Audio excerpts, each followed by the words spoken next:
The fire shaped who we are. From the struggle, truth is born. This is where the strong are formed. Turn the noise down, tune your heart. This is where your healing starts.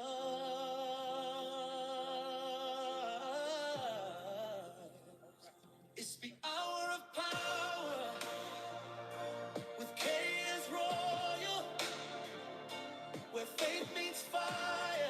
We speak life, we climb higher. No fear, no doubt, we stand unshaken. Every dream is still worth chasing. This is your moment, don't devour. Step into your hour of power. Pressure tries to steal your voice, but growth begins with every choice. Stand for truth, don't compromise. You were born to lead, to rise. Karma watches, seed you sow. What you give will always grow. Patience builds what lasts forever. Storms don't break us, they make us better. You're not late, you're right on time. Greatness starts within your mind.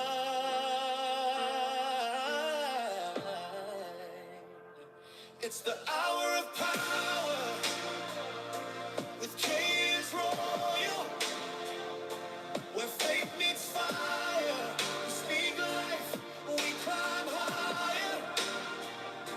No fear, no doubt, we stand unshaken. Every dream is still worth chasing.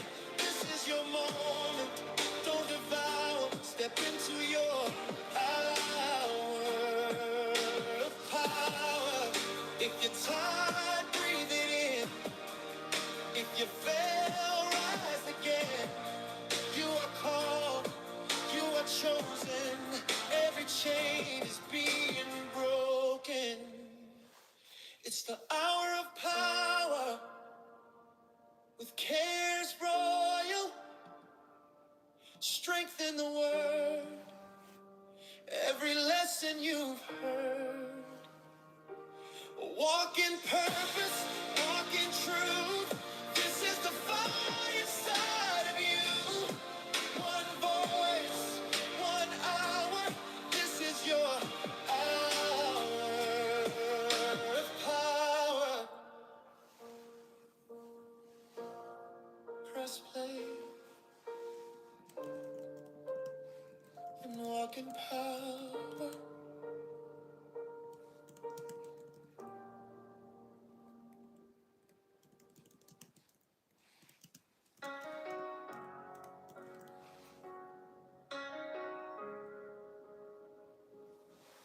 Praise.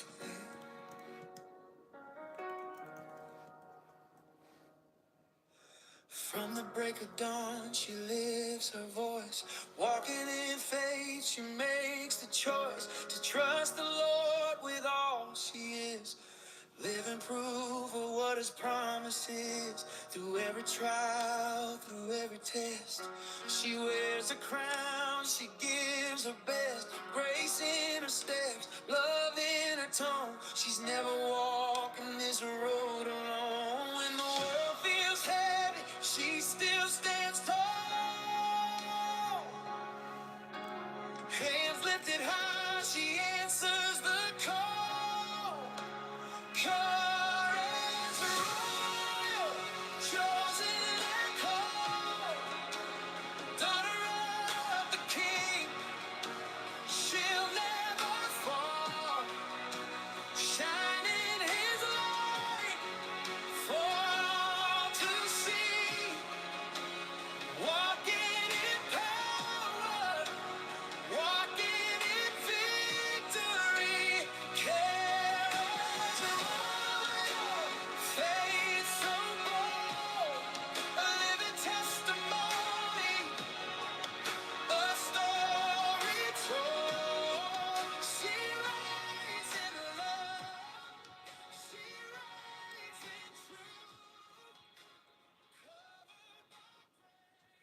Good morning, good morning, good morning. Thank you so much for joining. Thank you so much for joining. Thank you, my friend from Turkey. Appreciate you. We are going to get started. I'll just start with a word of prayer to thank everyone, to thank God, most of all, for giving us this day. Let us pray. Dear Lord and Heavenly Father, we just want to thank you for this day. We just want to thank you for your love, your unconditional love, for your grace, for your mercy. Bless, protect, and guide each and every one of us. Thank you for breathing your breath into our lungs, dear God. We pray for those going through difficult times, challenges. We thank you for elevating those who are in their season. We thank you for giving those patients who are in their waiting season.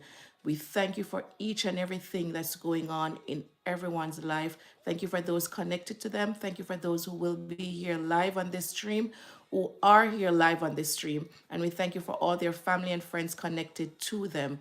Thank you, dear Lord, for giving me this opportunity to come to talk to your people. May the words of my mouth and the meditation of my heart be acceptable in your sight. In your holy name I pray, Jesus. Amen. Thank you so much for joining. I do appreciate you. And we know that your time is very valuable. And so I am going to get started. Let me just turn the camera around and let me turn my green screen off. Good morning, good morning, good morning, and welcome, welcome, welcome. Thanks for keeping the chat alive, my friend from Turkey. Thank you so much for keeping the chat alive. I do appreciate you. Thank you so much. And thank you for all the well wishes last week that I had put that I was had lost my voice. I had the flu, so I am getting there. I am much better, definitely better. So thank you so much for everyone who left a message and all the well wishes. I do appreciate you. Thank you so much. So we're gonna get started.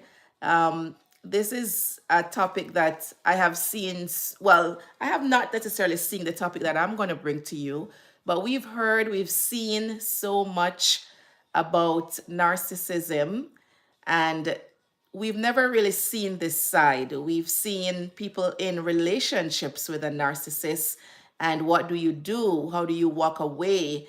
And we get signs of, who a narcissist may be and how to deal with that person. But today I want to talk about how do you protect a narcissist? How are you protecting a narcissist? And are you protecting a narcissist? So, welcome back to the Hour of Power with your host, Kiers Royal, where we align our purpose with our passion and we walk in our power. So, this question is very profound. It's not necessarily a light conversation, but it definitely will be a very freeing conversation because I want you to ask the question today. Are you protecting a narcissist? Are you protecting a coworker that is a narcissist? Are you protecting a spouse, a partner, a parent that's a narcissist?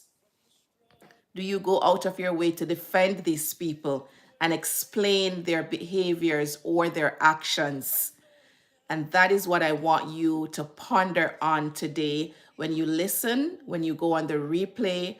Am I protecting a narcissist? And am I sacrificing my peace to do that? Because many of us are in that position when we are sacrificing our peace to protect a narcissist.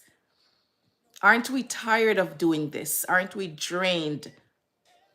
When do we stop? We're getting anxious.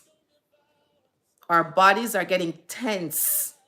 We second guess ourselves when we are around persons that portray or do have narcissistic behaviors, but we still cover. We're still making excuses.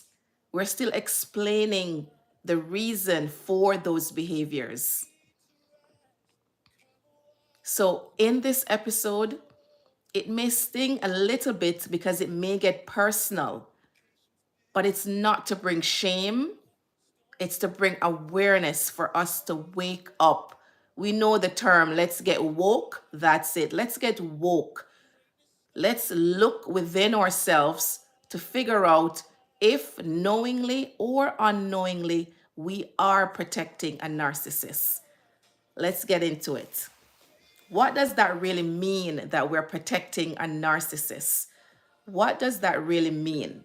Let's answer that question of what that really means. When we hear the word narcissist, people normally think about somebody who's arrogant, who's egotistical, and maybe somebody who's obsessed with themselves. Because when someone is obsessed with themselves, they don't really take your feelings into consideration. They don't take my feelings into consideration. It's all about them. It's all about the power that they have over you when they know your vulnerabilities, when they know your weaknesses. And so a narcissist doesn't necessarily have to be that arrogant, that outwardly arrogant or egotistical person.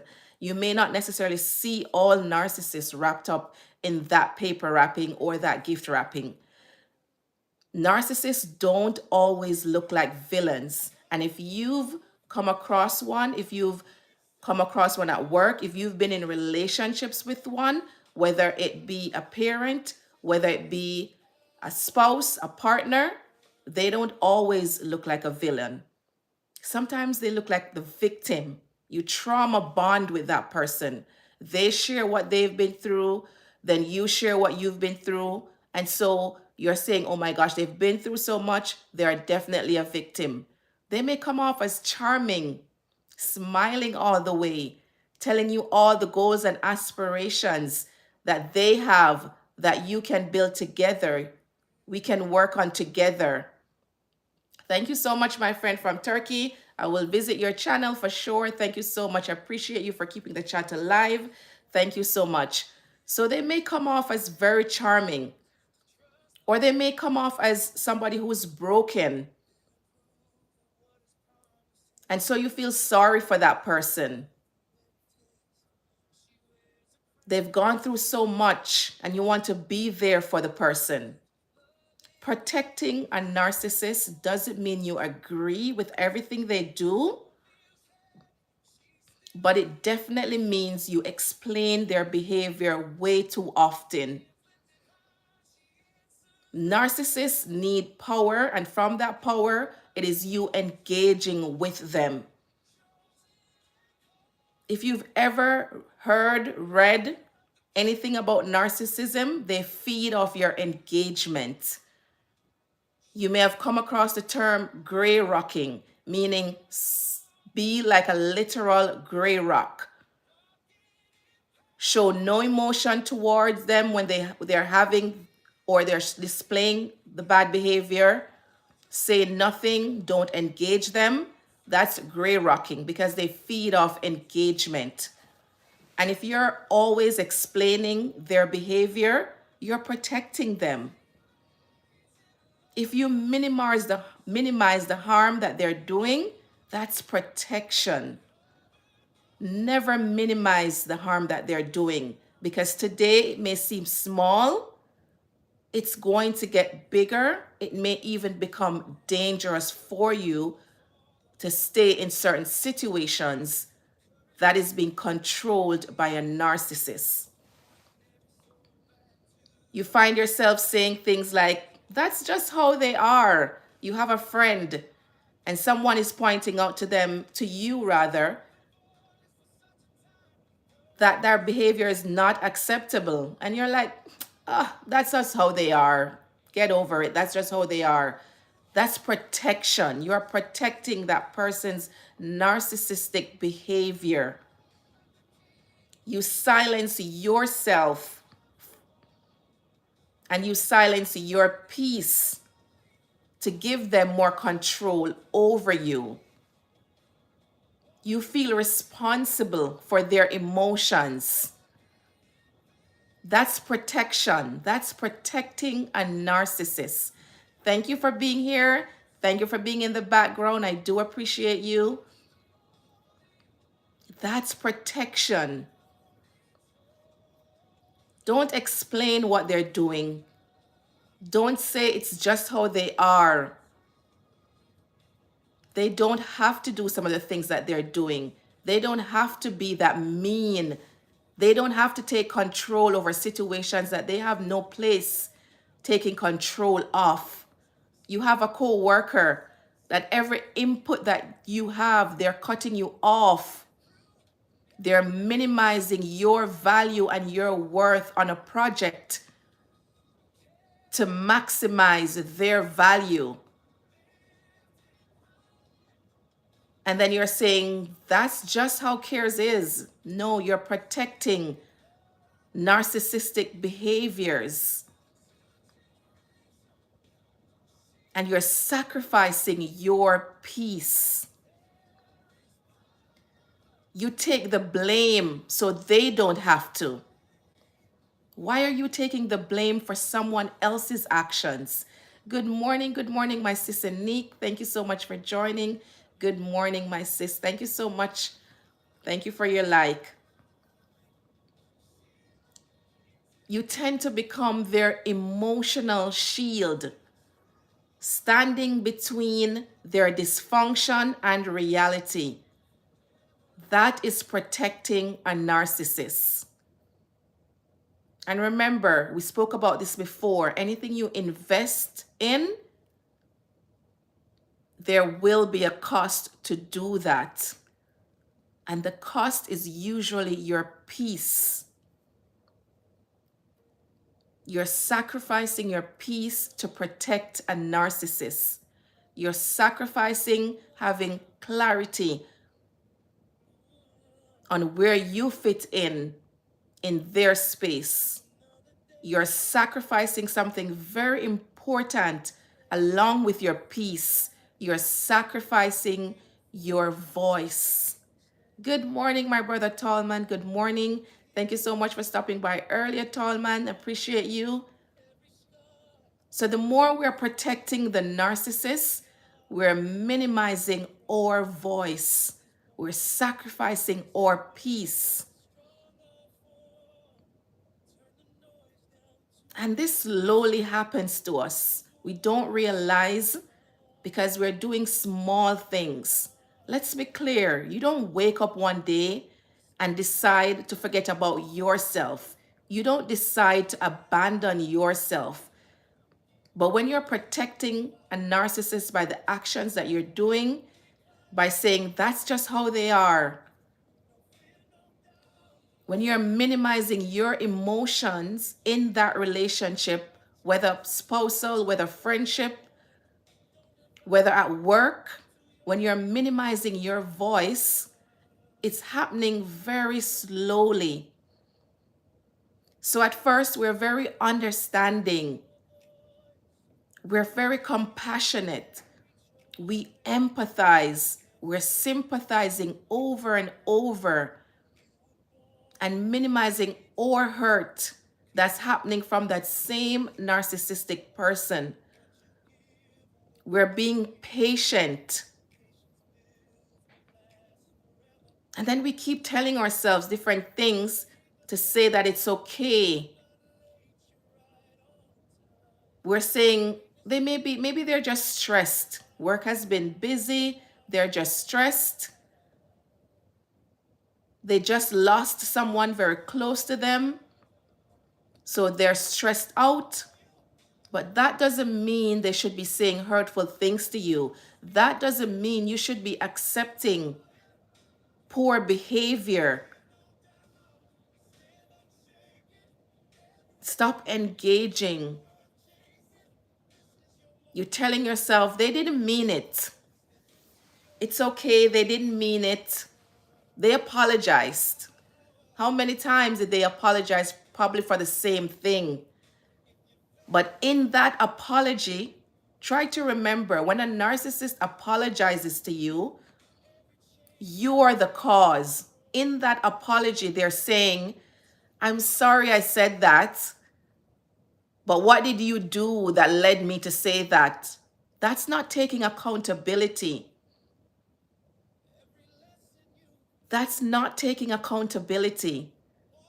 If you're apologizing, an apology should be genuine. I lost control in that moment. There was absolutely no reason for me to call you out of your name. I'm sorry. I need to think before I act. I need to think before I speak. That's taking accountability, not blaming you for their actions, for them getting out of control. So don't make excuses for someone who displays a narcissistic behavior. Be aware. You're making an excuse by saying, I should have explained myself better. Maybe it was a misunderstanding. No, they can take control on how they react. So you don't necessarily need it to explain better. You were probably very clear, but you were still attacked. Whether verbally, physically, you were still attacked. And when you say things like, I should have explained myself better, they didn't mean it. You are slowly abandoning yourself and you are protecting the narcissist. And narcissists don't come in one color, one form. Their behaviors are pretty dynamic. But one thing they do is that they thrive on your empathy. They thrive on you being compassionate. They thrive on you considering them to be the victim all the time. And so they quietly test your boundaries. They quietly do things and see what your reaction is like, and then they step it up a notch. A small insult disguised as a joke. That's testing your boundaries quietly. A guilt trip wrapped up in concern. Oh, why do you need to go out? I did hear that there was an accident by Highway 22. And by the way, you haven't worn that dress in quite a while. I think it's a bit tight. It doesn't really suit you anymore. You've put on like 15 pounds since we've met. And maybe you should just cancel girls' night out. Maybe you should just cancel getting together with an old friend. Maybe you should just cancel getting together with your sister. Maybe you should tell your brother or your mom that you'll come another time. That's slowly testing your boundary. When their anger is followed by silence, when they go no contact before you even get an opportunity to cut them off, that's testing your boundaries silently. And this one is very profound. I don't know how many of you have experienced this, but I know I have experienced this. That narcissistic behavior, or people who display narcissistic behavior, they are quick to anger. They are very quick to anger. And when they get angry, they get silent. And in that silence, they are looking for your empathy. They are looking for sympathy. They are looking for you to make the first move to contact them, to ask them, how are you doing? I haven't heard from you in a while. What happened in that conversation that we had last week? You got so angry. I'm sorry if I said something that made you angry. I'm sorry if I spoke too quickly in making a decision. I'm sorry if you misunderstood. Do you notice what I'm saying? You're immediately apologizing for something that you didn't even do. That's what they do. They get angry, then they cut you off, then they go silent. And they want you to make the first move. They withdraw their affection. That's what follows in their angry action and in their silence. They cut their affection off. So it could be a parent. They usually call you all the time. Are you at work already? Did you have lunch? And the moment you say something that they're not in agreement with, they get angry. They go silent. They go no contact. And what follows? They cut their affection off, especially relationships. They cut their affection off so that you contact them. But I'm telling you today, be that gray stone. Don't engage. There's no way you can control them testing your boundaries, but know the signs. See the early warning signs. And if they're displaying narcissistic behavior, don't protect them. If they go silent, you stay silent as well, because you know you did nothing to hurt them. You did nothing for their anger to be displayed towards you. Tap into your self-worth. Tap into your value.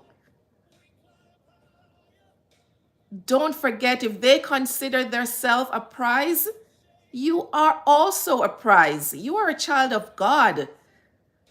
You are worth it. You have value. You have worth. If they go silent, you stay silent. If they go no contact, you also go no contact.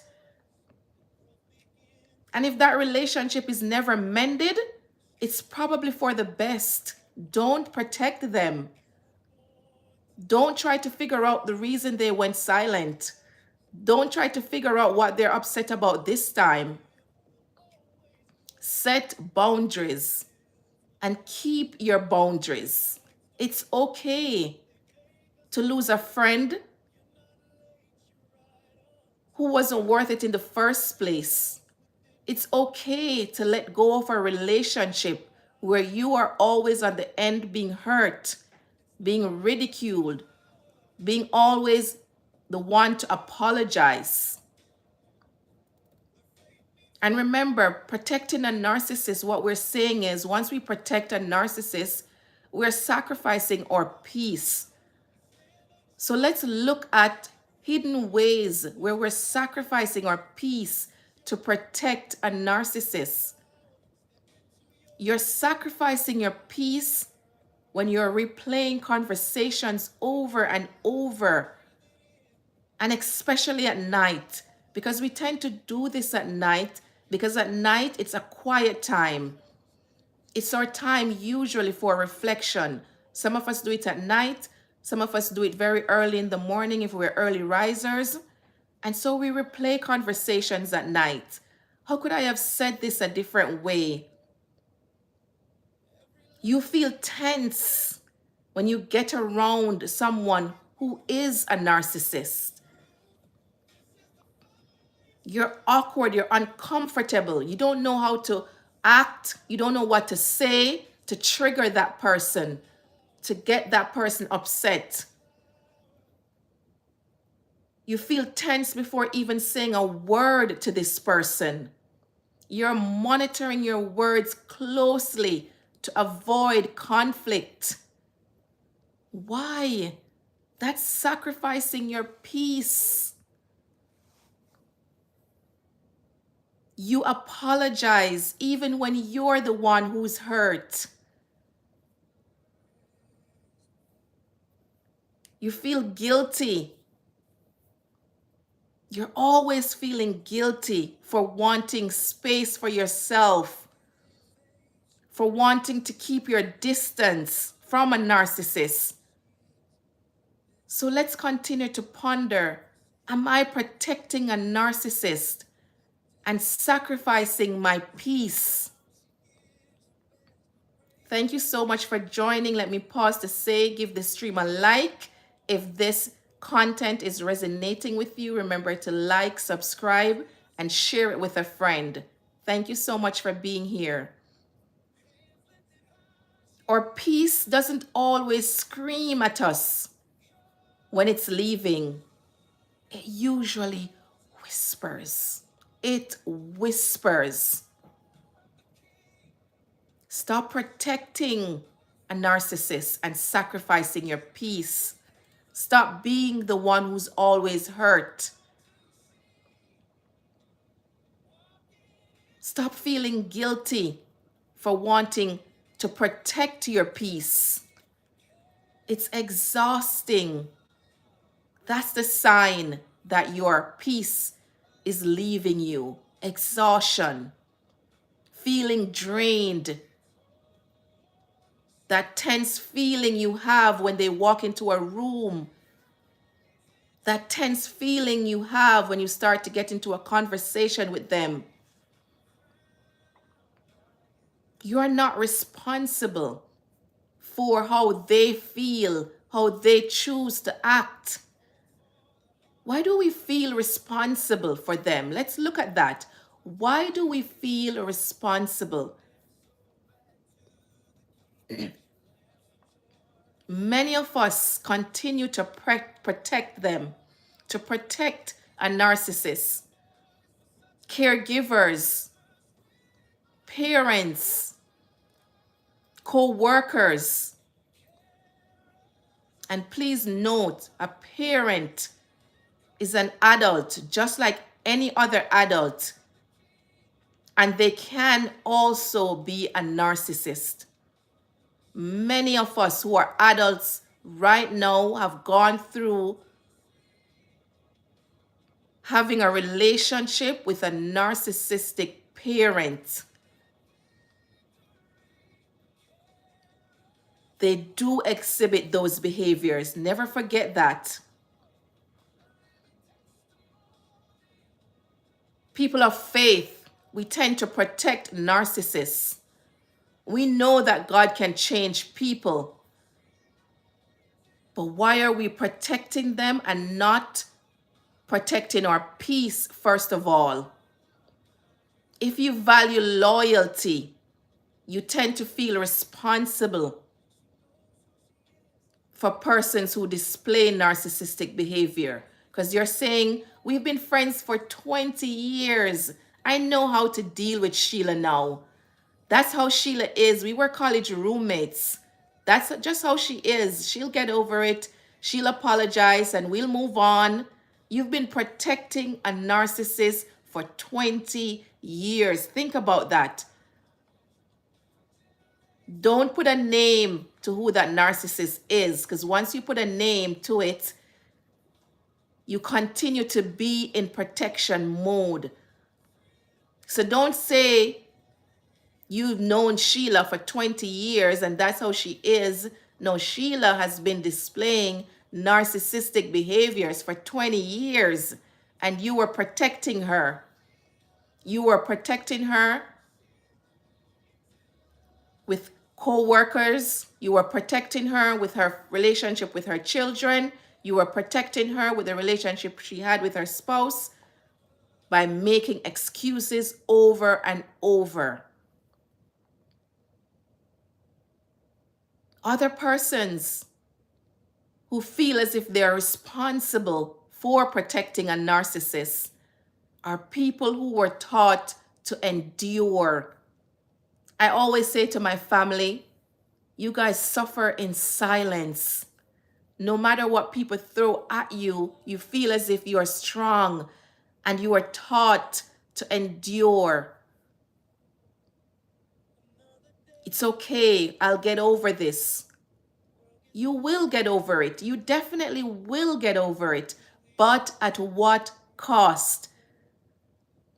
At what cost are you going to endure this? How many years of your life will you lose to continue to protect a narcissist and sacrifice your peace? How many years will you be holding on to hurt, to pain, to trauma because you're protecting a narcissist and what they think, how they feel, how they will react? Why do you have to endure? Why do you have to suffer in silence? We were conditioned to believe that love means sacrifice. Absolutely not. It doesn't have to be that way all the time. Love is unconditional, but not necessarily sacrificial. I don't have to suffer in love. I don't have to feel pain in love. I don't have to be hurt in love. That's you, that's me protecting a narcissist by feeling as if our love has to be sacrificial. There must be pain, there must be some hurt. No, we were taught to believe that boundaries are selfish. No, boundaries are our protection. When they hurt you the first time, it's a red flag. It's not a yellow, it's not a green, it's not a blue, it's not an orange.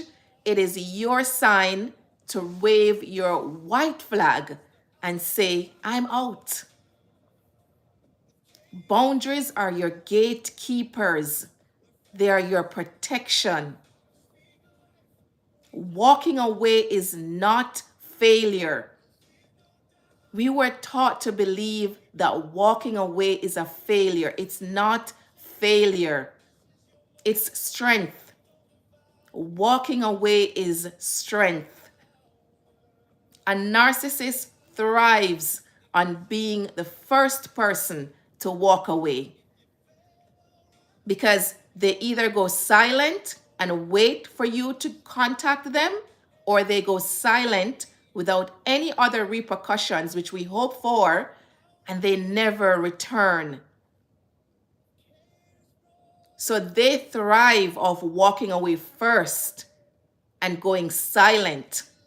But when you walk away first, that is strength. It is not failure. It is strength when you walk away first. So don't be led to believe that walking away is a failure. It's not. It's actually a win for you. It's definitely a win. And we were taught to believe that endurance means strength. At what ends? Endurance makes you tired. Endurance runs you down emotionally. It drains your emotional batteries. So endurance does not necessarily mean strength. But hear me clearly. You are not responsible for regulating another adult's emotions. Let me just say this again. You are not responsible for regulating another adult, not a child, not a baby. You are not responsible for regulating another adult's emotions. You can only control your own. Love doesn't require you abandoning yourself to sacrifice your peace. And peace is definitely not something that we earn from suffering.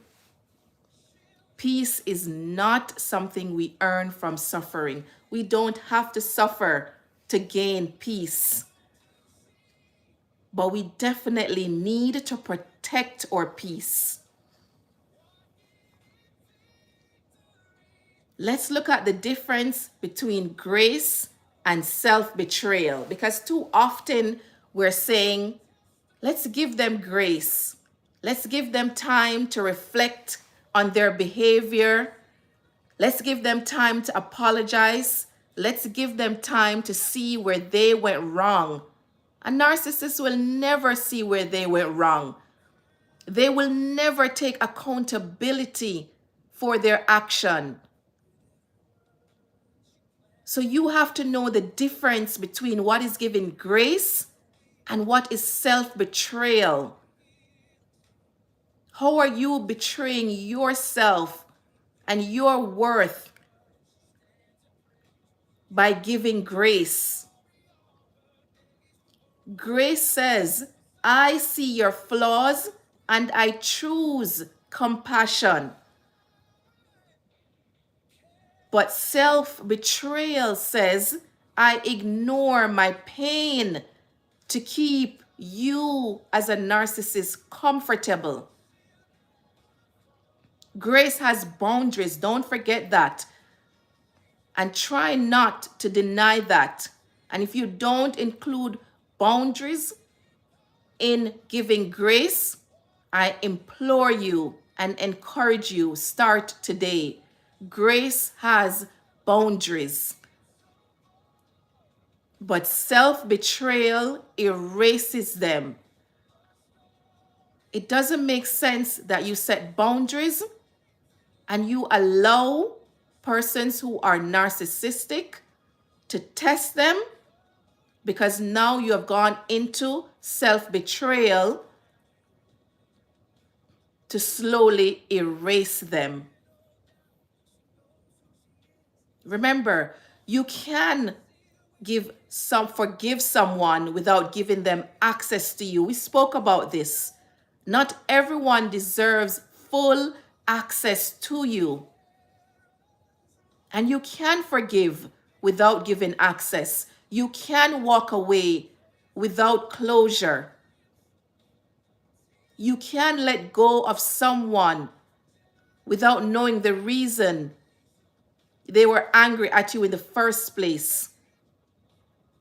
You can go no contact without thinking twice of whether they are hurt or not. So you can forgive them and walk away and not give them access to you in that forgiving process.